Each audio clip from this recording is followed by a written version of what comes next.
Good evening, my friends. Anthony Fontana here, coming at you live after 5. Just wanted to say hi. It is, I believe, Sunday evening, and it's a cold day here on Long Island, and we're just happy and excited just to be alive and sharing what we can share.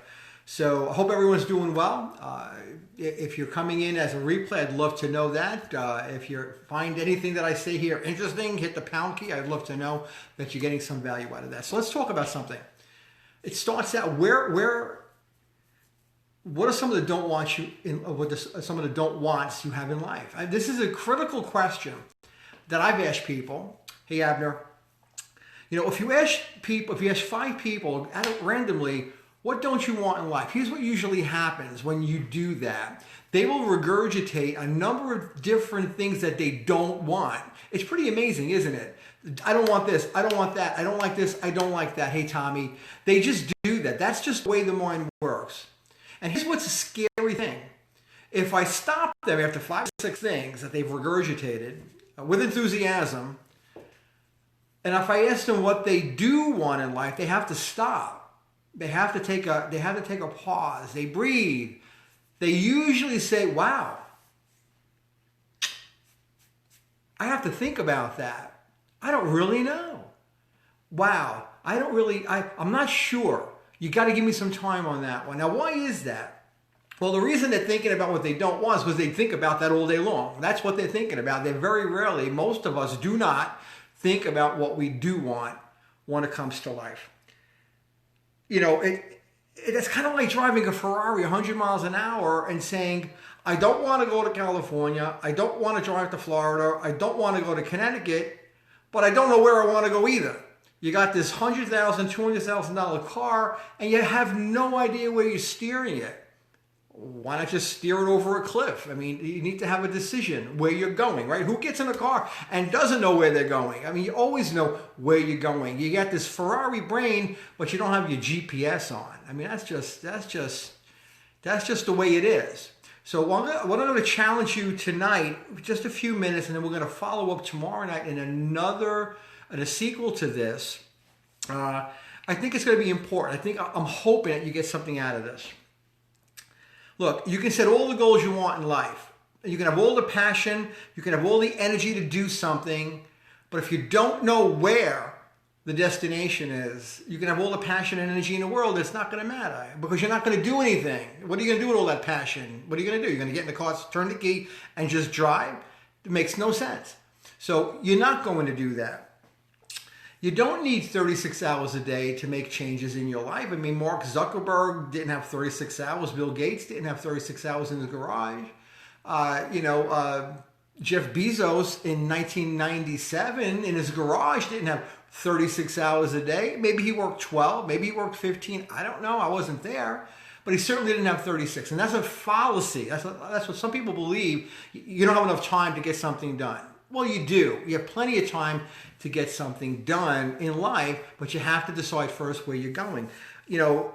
If you don't know the direction, you're going to spin off in a million different directions into things that don't really matter and are not conducive to an ultimate goal. That's just the way the brain works. It'll sidetrack you because you don't have any vision.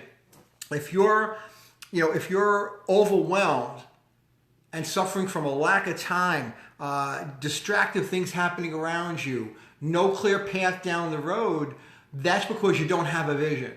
Your overwhelm comes from a lack of vision. It's pure and simple. There is no way around it. That's the only way I can explain it because it's a fact. It's a scientific fact. You don't want to spin off on nonsense.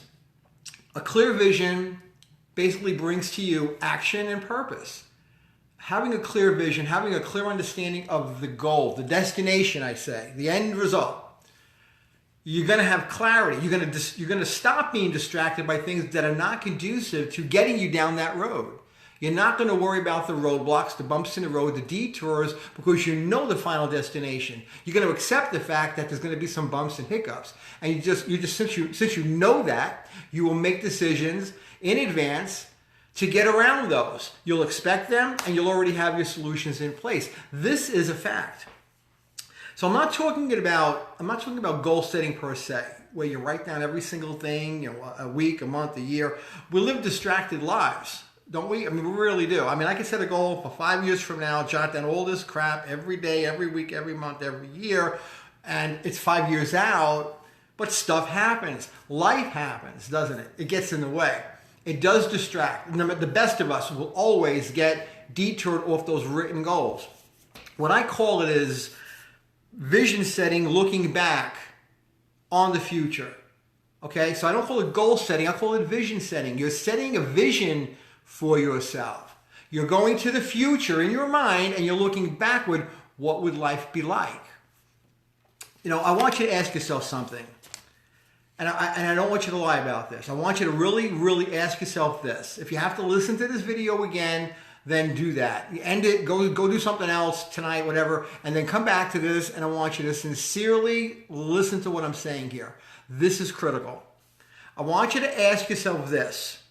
Where are you right now? And I don't want you to lie. I want you to be truthful. Now, I'm not talking about you're on your iPad listening to me. You're in your kitchen in Denver. That's not what I'm talking about. I want you to ask yourself, what situations are you in right now in your life? That's where you are right now. It's here. What are you experiencing right now? Are you struggling financially? Are you in a relationship challenge right now? What would you like to be new in your life? What are you thinking about? What are some of the things that come to mind when you talk about to yourself where you are right now in life? Are you sick of a boss telling you where to vacation, what to eat, and what school to send your kids? Now, you could tell me, my boss doesn't tell me where to vacation. I'd say where I'm going on vacation, and yet he does. By giving you a paycheck, that paycheck, which is his vision of what he thinks you're worth, that, my friends, dictates where you go on vacation. That dictates what schools your children go to. It dictates what car you drive. Because if you're driving a 1964 Get Out and Push, versus a Lincoln Town Car or a Ferrari or a BMW or whatever, driving a Ford Taurus might be your dream. I don't know. That's fine. Well, it's all dictated by what the boss is telling you need to have. So I want you to break the everything is okay mindset, because it's not. If where you are right now is not where you plan to be, then everything is not okay. It's not okay. It needs to change. So I want you to do this now. I want you to tell yourself where you are in life right now. And the reason you need to know where you are right now is in order to figure out what your destination is going to be, you have to have a starting point. You need to know where you're parked so you can get in the car and get moving. That's just a fact. So I want you to get clear as a bell where you want to go, and I want you to create and then focus on a positive point. You see, if you're in one of those rapids, what do you call them? The water rapids. Some of those things are 3 and 4, number 3 and 4. They're really difficult. I don't do that at all. I don't like water, so I don't do that. But some of you that do that, I can guarantee you when you're on those things and you're shooting down these rapids, going down some crazy river somewhere in Colorado, you are not looking at where that raft is going. You are looking at where you want to go. You are doing everything you can to point that raft in that direction. Am I right? Can I see a show of hands, a hit an emoji, do something, because I believe I'm correct. You are looking where you want to go. We call it the pointing direction. We're calling it the point that you're aiming for. You can be inches away from the rocks and the fallen tree. You start looking at that rock or that fallen tree, and you're going to head right for it. But if you're looking where you want to go, you'll put into play the effort, the energy, the action, and the skills that you need to execute and go in that direction. And that's pretty much how you become very safe. Now, I don't whitewater raft. Those of you that do know that that's what I'm talking about. If you're a skier, which I am, I don't look at the tree in front of me. I'm going to aim for it. I'm looking on the other side. I'm looking to where my skis are going. I'm pointing my skis in that direction. Isn't that how you ride a bike or drive a car? You don't aim for the accident, you aim away from the accident. You aim down the road, not toward the guardrail. Anyway, that's just a fact. So by doing that, you'll eliminate distractions, by the way, by focusing on, on some good stuff, good direction, a point in the future that you want to hit.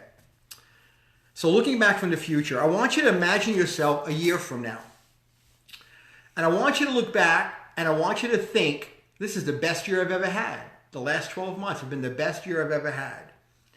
Now I want you to imagine that, and I want you to think about what needs to be done. What do you need to do to actually achieve that result in the future? So if you're looking back, then you should be able to figure out, by looking back, what you did to get there 12 months from now. So what would it take for you to wake up on fire every day? Wake up with determination every day. Wake up excited about that day. Not the next week, the next month, but wake up that day because you know you're executing a vision. I want you to get emotional about it. I want you to get emotional about that vision that you see. And I want you to get engulfed with it. I want you to visualize the results in detail.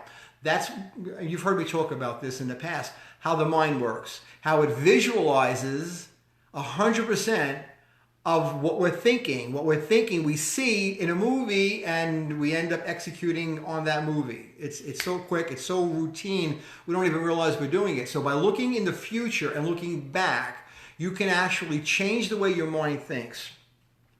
So tomorrow what we're going to do, and I don't want this to go on too long. Tomorrow what we're going to do, we're going to go through some questions on how to determine what your why is, and then we're going to dive into we're going to discover what your why is, or at least I'm going to give you some tools to do so. But then we're going to talk about going 7 layers deep. We're going to ask some questions, and we're going to dive 7 layers deep in those questions. And I'm going to tell you right now, it's an exercise that changed my life years ago when I found out about it. I guarantee you, you can bank on this, it will change your life. It's the #1 technique that you need to start today, tomorrow, to change your life. So I'm hoping that you tune in with me tomorrow, and I'm hoping that you get something out of this. If you're on a replay again, please let me know. If you're getting something out of it, please let me know. If you can share this, I would appreciate that. So I'm going to say goodnight right now. It's around 8 o'clock, I guess, close to 8 o'clock. I'm going to go do a little bit of relaxing and then get back on the computer to take care of some clients. So we love you guys. Have a great night.